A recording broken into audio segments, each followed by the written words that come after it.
മറിയു ചേട്ടനും ജിജി ചേട്ടത്തിയും കൂടെ വഴക്ക് മൂത്ത് ആകെ പ്രശ്നമായി. അവർ തമ്മിലുള്ള വഴക്ക് അതൊക്കെ ഫിലിം എടുത്ത് നാട്ടുകാരെ കയ്യിൽ കൊണ്ട് കൊടുത്ത് ഞാൻ ശരിയെന്ന് മറിയു ചേട്ടനും ഞാൻ ശരിയെന്ന് ജിജി ചേട്ടത്തിയും രണ്ടുപേരോട് അങ്ങോട്ടും ഇങ്ങോട്ടും യുദ്ധം നടത്തുകയാണ്. നമുക്ക് ഇതിനെപ്പറ്റി ഒരു വിശകലനം നടത്തിക്കളയാം. നമുക്ക് നേരം പോണ്ടേ, ഇരിക്കട്ടെ ഒരു വിശകലനം എൻ്റെ വക. ആക്ച്വലി ഞാൻ ഇന്നലെ വീഡിയോ ചെയ്തപ്പോൾ എല്ലാവരും കൂടെ വന്നിട്ട് അതിനകത്ത് പറയുന്നുണ്ടായിരുന്നു ഞാൻ മതം പറയുന്നുണ്ടെന്ന്. ആണോ? മതം ഉണ്ടല്ലോ, അതുകൊണ്ടല്ലേ പറയുന്നത്. സുലൈമാനെ പറ്റി നമ്മളെ കാമിതയൊക്കെ പോസ്റ്റ് ഇട്ടിട്ടുണ്ട്. സുലൈമാൻ ഈസ് എ സുലൈമാൻ എന്ന്. ആക്ച്വലി കാമിതയ്ക്കയുടെ അറിവിലേക്കായിട്ടാണ്. നുണയൊക്കെ പറയാടി, മുഴുത്ത നുണ പറഞ്ഞാൽ നിന്റെ നാക്ക് വീഴുത്തു, അത്രേ എനിക്ക് പറയാനുള്ളൂ. സുലൈമാൻ വർഷങ്ങൾ 30 തോന്നുന്നു, 30 വർഷത്തിനോളം അടുത്ത്, 30 ആയിട്ടില്ലെങ്കിലും 30ഓളം വർഷങ്ങളായി.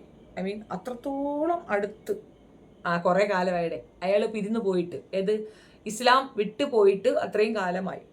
ഇത് വിട്ടുപോകാനുള്ള കാരണം എന്തെന്ന് പറഞ്ഞു കഴിഞ്ഞാൽ ഇയാൾ ഉസ്താദാവാൻ എന്തോ മെയിൻ കൊണാണ്ടർ ആവാൻ പഠിക്കുന്ന സമയത്ത് ഇയാൾ ഭയങ്കര നുണയും പ്രശ്നക്കാരനും ആയിരുന്നു എന്നാ പറയുന്നത്.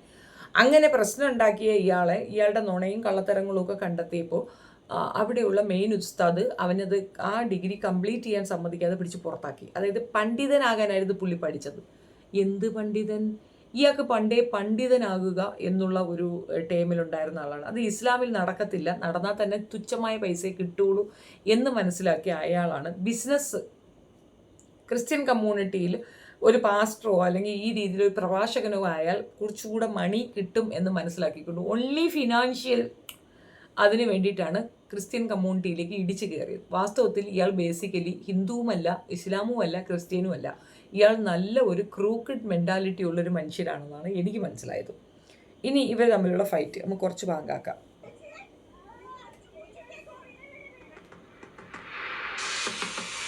എന്റെ സ്വന്തം മോൾ ചത്താലും എനിക്ക് അവനാ വേണ്ടേ, ആ കുണ്ടനാണ് വേണ്ടെന്ന് പറഞ്ഞു ഇല്ലേ? ആ കുണ്ടൻ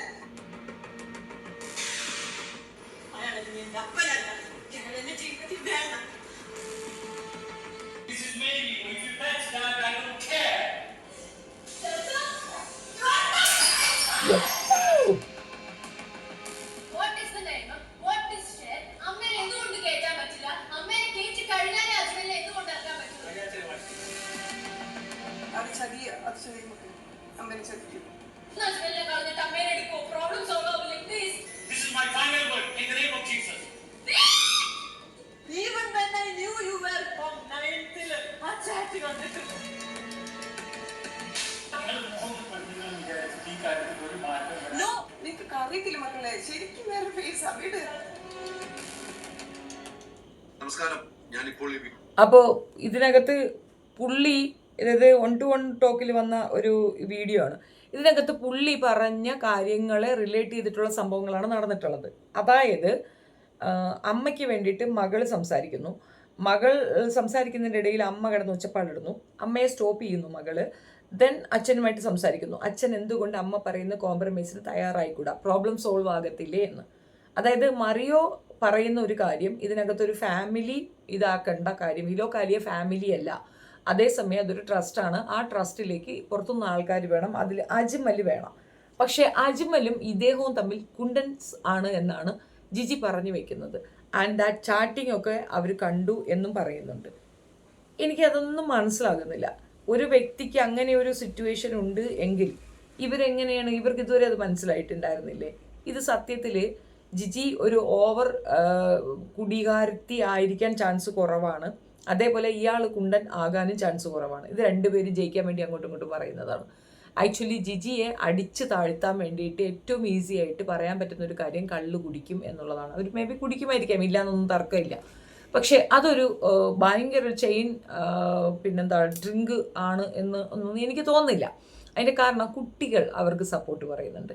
ഈ കുഞ്ഞുങ്ങൾ അച്ഛനോട് സംസാരിക്കുന്ന സമയത്ത് ഇങ്ങനൊരു കാര്യം പറയുമ്പോൾ തീർച്ചയായിട്ടും മക്കൾ അമ്മയ്ക്കൊപ്പം നിൽക്കുന്നുണ്ടെങ്കിൽ അമ്മയുടെ ഭാഗത്ത് 1% വരെ സാധ്യത പോസിറ്റീവാണ്. പിന്നെ കുടുംബമാണ് ഇവർ തമ്മിൽ തെറ്റിക്കുന്നത്, അതായത് ജിജിയുടെ കുടുംബം. ജിജി മനസ്സിലാക്കേണ്ട ഒരു കാര്യം, മറിയോ തനിച്ചാണ്, അവൻ്റെ ഫാമിലി ഇല്ല കൂടെ, അവൻ ഒറ്റയ്ക്കാണ്. ഈ പ്രണയ വിവാഹങ്ങളിൽ പറ്റുന്നൊരു പ്രോബ്ലം ഇതാണ്, ഒരു സ്റ്റേജ് കഴിയുമ്പോൾ അവരങ്ങ് ഒറ്റപ്പെടും. അങ്ങനെ ഒറ്റപ്പെടുത്താതിരിക്കാൻ പറ്റുമെങ്കിൽ മാത്രം നിങ്ങൾ പ്രണയിച്ച് പോകാൻ കഴിക്കുക, പ്രത്യേകിച്ച് ഇന്റർകാസ്റ്റ് മാരേജ്. ഇയാളുടെ ഫാമിലിയുമായിട്ട് ഇയാൾക്ക് യാതൊരു ടച്ചപ്പും ഉണ്ടാകത്തില്ല. ഇവളെ ജീവിതം എന്ന് പറഞ്ഞ് ജീവിക്കുന്ന ആളാണ്. അപ്പം കുറച്ച് കൺസേൺ അയാൾക്ക് കൂടുതൽ കൊടുക്കണം. ആൺമേൽക്കോയ്മയല്ല ഞാൻ പറയുന്നത്, കുറച്ച് കൺസേൺ. കുട്ടികളുടെ ഫാദറാണ്, എൻ്റെ ഹസ്ബൻഡാണ് എന്നൊരു റെസ്പെക്റ്റ് കൊടുക്കണം. ജിജി അത് കൊടുക്കുന്നില്ല. പകരം ഈ ഫണ്ടിനെ ബേസ് ചെയ്തിട്ട് ഈ ഫണ്ട് മറിച്ച് വകമാറ്റി വേറെ എങ്ങോട്ടും പോകാതിരിക്കാൻ അവരുടെ കുടുംബത്തിലെ ആൾക്കാരെ നന്നാക്കാൻ വേണ്ടി ജിജി അത് ഉപയോഗിക്കാൻ നിൽക്കുകയാണ്. അവിടെയാണ് ജിജിക്ക് തെറ്റുന്നത്. അത് ആവശ്യം പോലെ അവർ വാങ്ങിയെടുത്തിട്ട് ജിജിയെ വെറുതെ പുറത്തേക്ക് തള്ളും. അവസാനം ഈ ഫണ്ട് വന്നത് ഇവരെയും ജോസഫിനെയും കണ്ടിട്ട് മാത്രമാണ്, മറിയോയെയും ജിജിയെയും കണ്ടിട്ട് മാത്രമാണ് ഈ ഫണ്ട് നാട്ടുകാർ അയക്കുന്നത്. അവർ നന്നായി ഇത് ചെയ്യുമെന്ന് പ്രതീക്ഷിച്ചിട്ടാണ്. ആ ഫണ്ട് വകമാറ്റി ചെലവാക്കുമ്പോൾ ഏതെങ്കിലും ഒരാൾക്ക് ചോദ്യം ചെയ്യണമെന്ന് ചോദിച്ചാൽ ആ സമയത്ത് ഉത്തരം പറയേണ്ടി വരിക മറിയോയും ജിജിയുമാണ്. ആ ജിജിക്ക് ആ അവയർനെസ് ഇല്ല, കുട്ടികൾക്കും അതില്ല. ഇത് മല്ലവരുടെയും പൈസയാണ്, ഇത് നമ്മൾ ഇതിനകത്ത് കണക്കുവഴക്കും ബഹളവും വെക്കാൻ പാടില്ല എന്ന ബോധം കുട്ടികൾക്കുമില്ല, അമ്മയ്ക്കുമില്ല, മറിയോയ്ക്ക് അത് പറഞ്ഞു കൊടുക്കാനുള്ള ബോധവുമില്ല. മറിയോ വന്നിരുന്ന് പബ്ലിക്കിലിരുന്ന് നാട്ടുകാരുടെ അടുത്ത് പറഞ്ഞിട്ട് പോകുമ്പോൾ ആ കുട്ടികളുടെ അമ്മയായ ജിജിയാണ് പ്രതിസ്ഥാനത്ത് വരിക. അതായത് ഈ ഒരു ഫണ്ടിൻ്റെ ബേസ് ചെയ്തിട്ട് ജോസഫ് ഉറച്ചു നിൽക്കുകയാണ്, മറിയോ ജോസഫ് ഉറച്ചു നിൽക്കുകയാണ്. എൻ്റെ കയ്യിൽ ഇങ്ങനെയുണ്ട്, രേഖയുണ്ട്, അതുണ്ട്, ഇതുണ്ട് എന്നുള്ളത്. ഫാമിലിയേക്കാൾ ഇമ്പോർട്ടൻസ് അജ്മൽ എന്ന വ്യക്തിക്ക് അദ്ദേഹം കൊടുക്കുന്നു എന്നുള്ളതാണ് ജിജിയുടെ പ്രശ്നമെന്ന് ജിജി പറയുന്നു. പക്ഷേ അതിൻ്റെ കാരണവുമായിട്ട് മറിയോ പറയുന്ന കാര്യവും ഹൈലൈറ്റ് ചെയ്യുന്നു. ആകെ മൊത്തത്തിൽ പണമാണ് പ്രശ്നം, രണ്ടുപേർക്കും പണമാണ് പ്രശ്നം. ഇനി നമുക്ക് ഇവരുടെ വിശ്വവിഖ്യാതമായ കൗൺസിലിങ്ങും ഇവരുടെ ഉപദേശകവും അതും കൂടിലേക്ക് വരാം. അതായത് ഇപ്പോൾ മറിയോ ഉപദേശിക്കുകയാണ്, എല്ലാവരെയും ഉപദേശിക്കുകയാണ്. കുടുംബം നന്നായിരിക്കണം, നന്നായിട്ട് ജീവിക്കണം, അങ്ങനെ പോകണം, ഇങ്ങനെ പോകണം എന്നൊക്കെ ഉപദേശിക്കുന്ന മറിയോ അദ്ദേഹം തന്നെ പറഞ്ഞേ, നമ്മളല്ല, അദ്ദേഹം തന്നെ വന്ന് പബ്ലിക്കിൽ പറഞ്ഞൊരു കാര്യമാണ് തൻ്റെ ഭാര്യ ഒരു മുഴുക്കുടിച്ചിയാണ്. മുഴുക്കുടിച്ചിയായ ഭാര്യയെ നന്നാക്കാൻ പറ്റാത്ത ഇയാളാണോ നാട്ടുകാരെ നന്നാക്കാൻ വരുന്നത്? പോയിന്റ് അവിടെ തീർന്നില്ലേ? ഇയാളുടെ ഉപദേശം കൊണ്ട് ഇയാളുടെ ഭാര്യയ്ക്ക് പോലും ഒരു മാറ്റം വരുന്നില്ല. മക്കൾ അയാളോട് സംസാരിക്കുന്ന ഭാഷ, ഉപയോഗിക്കുന്ന പദപ്രയോഗങ്ങൾ, ഇവൻ എൻ്റെ അച്ഛനല്ല എന്ന് പറഞ്ഞുകൊണ്ട് ആട്ടി ഇറക്കുന്ന രീതി, ആകെ മൊത്തം അലർച്ച, ബഹളം, ഇതിലൊക്കെ തന്നെ നിങ്ങൾക്ക് എന്ത് മനസ്സിലായി? ശാന്തസുന്ദരമായ ഒരു ജീവിതമല്ല അവർ നയിക്കുന്നത്. അതായത് ഇത്രയും നല്ല ഉപദേശകനായ നാട്ടുകാർക്കൊക്കെ ആക്സെപ്റ്റൻസ് ഉള്ള ഒരു വ്യക്തി സ്വന്തം വീട്ടിൽ പട്ടിയാണെന്ന് തുല്യം. അപ്പം ആദ്യം അയാൾ നന്നാക്കേണ്ടത് അയാളുടെ വീട്ടിലുള്ള ആൾക്കാരെയല്ലേ, പുറത്തുള്ളവരെയാണോ? എൻ്റെ ചോദ്യം റെലവൻ്റ് ആണെങ്കിൽ നിങ്ങൾ ഉത്തരം പറഞ്ഞാൽ മതി. 2, ജിജി ചേച്ചിയുടെ കേസ്. നാദാ, എന്തൊക്കെയാണ് ജിജി ചേച്ചി പറയുന്നത്? ആണുങ്ങൾ കടങ്ങി പോകണം, അനുസരിച്ച് പോകണം, നമ്മൾ കേട്ടു പോകണം. കർത്താവേ, ഇങ്ങനെയൊക്കെ പറഞ്ഞ് ഡയലോഗ് അടിച്ച തള്ള ഇപ്പം അയാളെ അടിക്കാൻ കയറുന്നു. അയാൾ ശരിയല്ല, അയാൾ കുണ്ടനാണെന്ന് പറയണം. സ്വന്തം ഭർത്താവിൻ്റെ കുണ്ടത്തരം നിർത്താൻ പറ്റാത്ത, അല്ലെങ്കിൽ അതിനൊരു പ്രതിവിധി കാണാൻ പറ്റാത്ത, അത് മൂടി വെച്ച ഈ സ്ത്രീ പബ്ലിക്കിൽ വന്ന് ഏത് പെൺകുട്ടികളെയാണ് തിരുത്തുന്നത്? സ്വന്തം ഭർത്താവ് അടിക്കുമത്രേ, സ്വന്തം ഭർത്താവിനെ ഇവൾ അടിക്കുമത്രേ. അങ്ങോട്ടും ഇങ്ങോട്ടും നല്ല യുദ്ധം. ഒരാൾ അടിച്ച് തല പൊട്ടിപ്പോകുന്നു, കള്ളങ്ങൾ പറയുന്നു, നുണ പറയുന്നു, പല രീതിയിലുള്ള മോശപ്രവർത്തനങ്ങൾ അയാൾ നടത്തിയതായിട്ട് വെളിപ്പെടുത്തുന്നു. അയാൾ തീവ്രവാദിയാണെന്ന് പറയുന്നു. തീവ്രവാദ സംഘടനയുമായി ബന്ധമുള്ള സ്വന്തം ഭർത്താവിനെ ഇത്രയും കാലം അവർ അഡ്ജസ്റ്റ് ചെയ്ത് കൂടെ കൊണ്ട് നടന്നിരിക്കുന്നു. അതിൻ്റെ അർത്ഥം എന്താണെന്നറിയാം? ഒരു കൊലപാതകിയെ നമ്മളുടെ വീട്ടിലേക്ക് സേവ് ചെയ്ത് നിർത്തിയാൽ, അത് ഒരു ദിവസത്തേക്കാണെങ്കിൽ ഒരു ദിവസത്തേക്ക് നമ്മൾ നിർത്തിയാൽ കൊലക്കുറ്റം ചെയ്തതിന് തുല്യമാണ്. അങ്ങനെയാണ് പരിഗണിക്കപ്പെടുക ഇന്ത്യൻ നിയമവ്യവസ്ഥയിൽ. അങ്ങനെയുള്ളപ്പോൾ ഒരു തീവ്രവാദിയായ ഭർത്താവിനെ ഇവർ ഇത്രയും നാൾ സംരക്ഷിച്ചിട്ടുണ്ടെങ്കിൽ ഇവരും തീവ്രവാദിയാണെന്നല്ലേ അർത്ഥം? അതായത് ഈ 2 ആണുങ്ങൾക്കും അറിയത്തില്ല എന്താണ് ഈ അലച്ചു വിടുന്നതെന്ന്. ഇവർ പറയുന്നതിൻ്റെ ഡെപ്ത് എന്താണെന്ന് ഈ 2 എണ്ണത്തിനും ബോധമില്ല. സത്യത്തിൽ ഈ ട്രസ്റ്റ് ഇനി മുൻപോട്ട് കൊണ്ടുപോകുന്ന ഒരിക്കലും ജെന്യൂനായിട്ടായിരിക്കത്തില്ല, ശരിയായ നടപടിയല്ല. വയനാട്ടിൽ ആളുകൾ മരിച്ചപ്പോൾ അവർക്ക് വേണ്ടി വീട് വെച്ച് കൊടുക്കാം എന്ന് പറഞ്ഞുകൊണ്ടാണ് വളരെ വലിയ തോതിൽ ഫണ്ട് ശേഖരിച്ചത്. ആ ഫണ്ടാണ് വകമാറ്റി 1.5 കോടി രൂപയ്ക്ക് ജിജി എവിടെയോ വീടോ പറമ്പോ ഒക്കെ വാങ്ങിയെന്ന് മറിയോ ജോസഫ് കംപ്ലൈൻറ്റ് ചെയ്യുന്നത്. അപ്പം തന്നെ അതിൻ്റെ കൂടെ തന്നെ പറയുന്ന ഒരു 5 ലക്ഷത്തിൻ്റെ കണക്കുണ്ട്.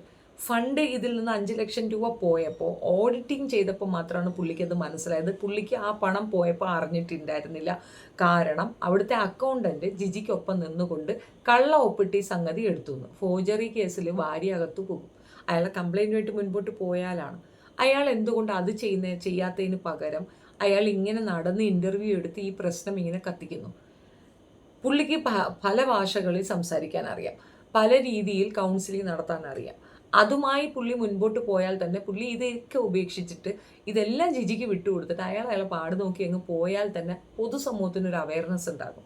അത് പറ്റത്തില്ല, ഞാൻ അതിനകത്ത് നിൽക്കും, ഞാൻ മാത്രമാണ് അതിൻ്റെ അധികാരി, ഞാനും അജ്മലും ആ ടീമും അത് നടത്തും, ജിജി വീട്ടിൽ ഇരിക്കട്ടെ എന്ന ഒരു രീതി അതെന്തുകൊണ്ടാണ്? അവിടെയും സംശയമുണ്ട്. ആകെ മൊത്തത്തിൽ കുഴപ്പം. ഈ രണ്ട് കൂട്ടരെയും വിശ്വസിക്കാൻ നിൽക്കേണ്ടതാണ് എൻ്റെ ഒരു അഭിപ്രായം. ഞാൻ എന്താ പറഞ്ഞ അതേ അഭിപ്രായത്തിൽ തന്നെ ഉറച്ചു നിൽക്കുന്നു. ഇത് കണ്ടിട്ട് പലരും വന്നിട്ട് എൻ്റെ അടുത്ത് പറയുന്നുണ്ടായിരുന്നു, കമൻസിലാണേ വന്ന് പറയുന്ന ഒരു കാര്യമായിരുന്നു, ഇങ്ങനെയൊന്നുമല്ല ജിജി പറയുന്നതിലാണ് സത്യം. ജിജി പറഞ്ഞതിൽ എന്താണ് സത്യം? മറിയോ ജോസഫ് പറഞ്ഞതിൽ നിന്ന് വ്യത്യസ്തമായി ജിജി എന്തു പറഞ്ഞു? അവർ തമ്മിലുള്ള തകരാറ് പറഞ്ഞു. അയാൾക്ക് കുണ്ടനാണ് എന്നുള്ള ഒരൊറ്റ കാര്യമല്ലേ നിങ്ങൾ ഹൈലൈറ്റ് ചെയ്ത് പറയുന്നത്? സ്വന്തം ഭർത്താവിനെ തീവ്രവാദിയാക്കാമെങ്കിൽ കുണ്ടനാക്കാനാണോ പാട്? ആ സ്ത്രീ ഭ്രാന്താണ്. ആ സ്ത്രീ എന്താ വിളിച്ചു പറയണമെന്ന് അവർക്ക് തന്നെ ബോധമില്ല. അത് കേൾക്കുമ്പോൾ അവർ മദ്യപാനി എന്നല്ല ഇരിക്കുന്നത്, കഞ്ചാവാണെന്ന് തോന്നുന്നു. പെമ്മക്കളെയും ഇതിനകത്ത് വലിച്ചിട്ടു. ആ മൂത്ത കുട്ടിയെ കൊണ്ട് നടന്ന് തെളിവ് ശേഖരണം എന്നർത്ഥം ആളുകളുടെ കയ്യിൽ നിന്നുള്ള തെറിയും കൂടെ വാങ്ങിച്ചു കൊടുക്കുന്നുണ്ട്. ആ കുഞ്ഞുങ്ങളെയും കൂടെ ആ സ്ത്രീ നശിപ്പിക്കുകയാണ് ചെയ്യുന്നത്. ആകെ മൊത്തം ഒരു രീതിയിലുള്ള ഫ്യൂച്ചർ പ്ലാനും ഇല്ലാതെ എന്തൊക്കെയോ കാട്ടിക്കൂട്ടി നടക്കുന്നതാണ്. ഇവരുടെയൊക്കെ പിടിവലിയും യുദ്ധമൊക്കെ കണ്ടാതൊന്നും ഇവരൊക്കെ ഭയങ്കരമായിട്ട് കഷ്ടപ്പെട്ടുണ്ടാക്കിയ പണമാണ്, നാട്ടുകാരുടെ പണമാണേ. അല്ല, ഇത് അയച്ചു കൊടുക്കുന്നവർക്കാണ് അടിപറ്റിക്കേണ്ടത്. അപ്പം അവർക്ക് കൊടുക്കുമ്പോൾ അവരുടെ പണം ഇങ്ങനെ തന്നെ പോട്ടെന്ന് പില്ലി. മാനം മര്യാദയ്ക്ക് അവരവരെ കാശ് സമ്പാദിച്ച കാശ് വെച്ച് അവരവർ ജീവിക്കുന്നതിന് പകരം നാട്ടിലുള്ളവരെ നന്നാക്കാൻ കൊണ്ട് കിടക്കുന്ന എല്ലാ മലരികൾക്കും ഇത് തന്നെ കിട്ടട്ടെ. നമ്മൾ പറഞ്ഞു കൊടുത്താൽ പറയുന്നത് ഇത് എന്തൊക്കെ ഇരുന്നിട്ട് തിരുത്തൽവാദം പറയണം. ഉള്ള കാര്യമാണ് പറഞ്ഞത്. അവരൊക്കെ അവരുടെ പൂണി വീർപ്പിക്കാൻ നല്ല പോലെ ഐഡിയ ഉള്ള ആൾക്കാരാണ്. നമ്മളെ കയ്യിൽ നിന്ന് പോയി നമുക്കൊരു അവസരം ഒരു ബുദ്ധിമുട്ടൊക്കെ വരുമ്പോൾ ഒരു പട്ടി ചത്തനും കാണത്തില്ല എന്നുള്ളത് വലിയൊരു തിരിച്ചറിവാണ്. വേണമെങ്കിൽ മനസ്സിലാക്കുക. എന്തായാലും ഇവരുടെ ഫാമിലി ഇഷ്യൂ കത്തി കയറുക മാത്രമല്ല, ഇത് ഇങ്ങനെ സോഷ്യൽ മീഡിയയിൽ കിടന്ന് ഭയങ്കരമായിട്ട് ഇപ്പം ജിജി അനങ്ങാതിരിക്കുന്നുണ്ട്, പക്ഷെ മറിയോ നടന്ന് കൊടുക്കുന്നുണ്ട് ഇൻ്റർവ്യൂ. രണ്ടുപേരും കൂടെ കോംപ്രമൈസ് ആയി പ്രശ്നം പരിഹരിക്കുകയാണ് വേണ്ടത്. അതിന് ഇടപെടാൻ പറ്റിയ ആൾക്കാർ ആരെങ്കിലും ഇടപെട്ട് സോൾവ് ചെയ്യുക. അജ്മൽ മാറിപ്പോകുന്നതാണ് ഏറ്റവും സേഫ്റ്റി. അതേപോലെ മറിയോ എല്ലാം ജിജിയെ ഏൽപ്പിച്ചിട്ട് മിണ്ടാതെ ഇരിക്കുക. Then people will realise Jiji ഇത് സ്വന്തം കുടുംബത്തിലേക്ക് ചേർക്കുകയാണെന്ന്. ഓഡിറ്റിങ്ങോ അല്ലെങ്കിൽ എങ്ങനെയോ എന്തൊക്കെ ആക്കട്ടെ, രണ്ട് പെൺമക്കളോട് അല്പമെങ്കിലും സ്നേഹമുണ്ടെങ്കിൽ വാശി വിട്ടിട്ട് ഈ പ്രോബ്ലം സോൾവ് ചെയ്യുകയാണ് മറിയോ ഇനിഷ്യേറ്റീവ് എടുത്ത് ചെയ്യേണ്ടത്. അല്ലാതെ ഇതിങ്ങനെ കത്തിച്ച് അപ്പുറത്ത് നിൽക്കുന്നത് ശത്രുവല്ല, നമ്മുടെ ഭാര്യയാണ് എന്നുള്ളൊരു ബോധം വേണം. അത് ചെയ്യാത്തപ്പം മദ്രസ പൊട്ടണമെന്ന വിളി ആപ്റ്റാണെന്ന് എനിക്ക് തോന്നുന്നുണ്ട്. കുറച്ചൊക്കെ വിവേകത്തോടു കൂടി പെരുമാറാമെന്നുള്ളതേ ഉള്ളൂ. പിന്നെ ഇവിടുന്ന് പോയ എച്ചിലുകൾ പിന്നെ നിന്നുകൊണ്ട് ഞാൻ മുസ്ലിമാണെന്ന് പറഞ്ഞിട്ട് വരരുത്, ചെവികേലടിച്ച് പറിക്കും. അത്രയേ ഉള്ളൂ. പൊയ്ക്കോണം ശല്യങ്ങളെ. നിന്നെയൊക്കെ കാരണം ഒരു നിവൃത്തിയില്ല. കാമിതയുടെ ഡയലോഗാണ് സഹിക്കാൻ വയ്യാത്ത. എടി നിൻ്റെ ആ വെപ്പാട്ടൻ്റെ ഡീറ്റെയിൽ പോയതോയില്ല, അവിടെ എടുത്ത മലപ്പുറത്ത് പോയി എടുത്ത ഇഷ്ടമാതിരി കേസുള്ള ഒരുത്തനാണ്. 6, 7, 8 കേസുണ്ട്. അത്രയും വലിയൊരു ക്രിമിനലിൻ്റെ നിനക്ക് ജീവിക്കാമെങ്കിൽ ആ പെണ്ണിനെ ഇവൻ്റെ ജീവിച്ചൂടെ? എന്തൊക്കെയാണ് അങ്ങ് പറഞ്ഞു തള്ളുന്നത്. കിട്ടിയെന്ന് പറഞ്ഞങ്ങ് എടുത്തു വെച്ചങ്ങ് അറുമതിക്കാണ് കാമി ചേച്ചി. ഒന്നും പറയാനില്ല. ഈ വിഷയത്തിൽ എൻ്റെ അഭിപ്രായം ഇതാണ്. ഇനി ഇത് പുതിയ എന്തെങ്കിലും വഴിത്തിരിവ് വന്നാലും എനിക്ക് മനസ്സിലായ കാര്യം, രണ്ടുപേരും തമ്മിലുള്ള അലസണ്ട പണത്തിന് വേണ്ടിയിട്ടാണ്. ഒരാൾക്ക് ഓൾറെഡി പദവിയുണ്ട്, അത്യാവശ്യം നല്ല ലാംഗ്വേജ് ഇതുണ്ട്, ആ സ്ഫുടതയൊക്കെ വെച്ചിട്ട് അത്യാവശ്യം സ്പീച്ചൊക്കെ നടത്തി സ്വസ്ഥമായിട്ട് ജീവിച്ചു പോകാമെന്നുള്ളതിൽ മരിയോ ചേട്ടനെ. പക്ഷെ അയാൾക്ക് ഈ ഒരു ട്രസ്റ്റ് അയാൾക്ക് വേണം. അതിനകത്ത് എന്തോ അനീതി നടക്കുന്നു, അനീതിക്കെതിരെ പടപൊരുതുന്നു എന്നൊക്കെ പറഞ്ഞിട്ട് വരും. അതൊക്കെ ചുമ്മാതെയാണ്. അയാളുടെ പാസ്റ്റ് ഹിസ്റ്ററി എടുത്ത് നോക്കിയാൽ നുണയനാ, കള്ളത്തരമൊക്കെ പറയുന്ന ആൾ തന്നെയാണ്. ഇത് ചുമ്മാ അവളെ തോപ്പിക്കാൻ വേണ്ടിയിട്ടുണ്ട്. ഈഗോ ഹേർട്ടായി, അത്രയേ ഉള്ളൂ. ഈഗോ ക്ലാഷാണ് ഇവിടെ നടക്കുന്നത്. ജിജി മദ്യപിക്കുന്നുണ്ടായിരിക്കാം, അത് ഉറപ്പില്ല. പക്ഷെ അങ്ങനെ ചെയ്യുന്നുണ്ടെങ്കിൽ പോലും അതിലൊരു പകുതി വരെ പങ്ക് ജോസഫിനാണ്. എന്തുകൊണ്ടെന്നാൽ പുള്ളി അത് ആദ്യമേ തന്നെ സ്റ്റോപ്പ് ചെയ്യിക്കണമായിരുന്നു. സോ അത് ചെയ്യാതെ പിന്നെ ഈ ലാസ്റ്റ് മൊമെൻ്റ് കയറി പിടിച്ചു കഴിഞ്ഞാൽ നടക്കത്തില്ല എന്നുള്ളതാണ് വസ്തുത. അപ്പോൾ അത് സ്റ്റോപ്പ് ചെയ്യാതെ അതിനെ എൻകറേജ് ചെയ്തിട്ട് ഇപ്പം വന്നിരുന്നുണ്ട് പാടി ഒന്നും അത് നടക്കത്തില്ല എന്നുള്ളതാണ്. പിന്നെ കുഞ്ഞുങ്ങളുടെ കാര്യം കണ്ടതല്ലേ പിള്ളേർ പഠിക്കൂ. നമ്മൾ എന്ത് കണ്ട് വളരുന്നോ അതല്ലേ പിള്ളേർ കാണിക്കൂ എന്നുള്ളതാണ്. പ്രത്യേകിച്ച് ആ കുട്ടികളുടെ ഭാവി കൂടെ നശിപ്പിക്കുന്ന തരത്തിലേക്ക് കാര്യങ്ങൾ പോകുന്നുണ്ടെങ്കിൽ സ്റ്റോപ്പ് ചെയ്യേണ്ടത് ഉത്തരവാദിത്തം അച്ഛനും അമ്മയ്ക്കും തന്നെയാണ്. പക്ഷേ ഒരു കാര്യം ഇപ്പോഴും ഞാൻ ആ ഒരു സഭയിലുള്ള അല്ലെങ്കിൽ ആ വിഭാഗത്തിലുള്ള ജനങ്ങളോട് പറയാൻ ആഗ്രഹിക്കുന്നത്, സ്വന്തം ജീവിതത്തിൽ പോലും അവർക്ക് സക്സസ് ആവാൻ പറ്റാത്തടത്ത് അവർ നിങ്ങളെ ഉപദേശിച്ച് എന്തോ നന്നാക്കുമെന്ന് പറയുന്നത്, നിങ്ങൾക്ക് ഇനിയും ബോധം ഉദിച്ചില്ലെങ്കിൽ ഒന്നും പറയാനില്ല. ഇപ്പോഴൊക്കെ ഞാനിപ്പോൾ ആരെയും ഒന്നും പറയാറില്ല. എന്തുകൊണ്ടെന്നറിയാം, ബോധമില്ലാത്ത മനുഷ്യർ പോയി പെടട്ടെ വില്ലി, അത്രയേ ഉള്ളൂ.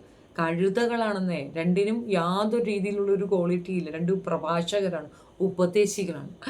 എൻ്റെ കർത്താവേ, ഒന്നും പറയാനില്ല. കുറേ ഇങ്ങനെ വരുന്നുണ്ട്, കുറേ പേര് കൊണ്ടുവന്നിടുന്നുണ്ട്. ചിരിക്കാനുണ്ടെന്നല്ലാതെ ഇതൊക്കെ കണ്ട് നമ്മളെന്ത് പറയാനാണ്? That's it. നിങ്ങളുടെ അഭിപ്രായം കമൻറ്റ് രേഖപ്പെടുത്തുക. വീഡിയോ ഇഷ്ടപ്പെട്ടാൽ like, share and subscribe my channel.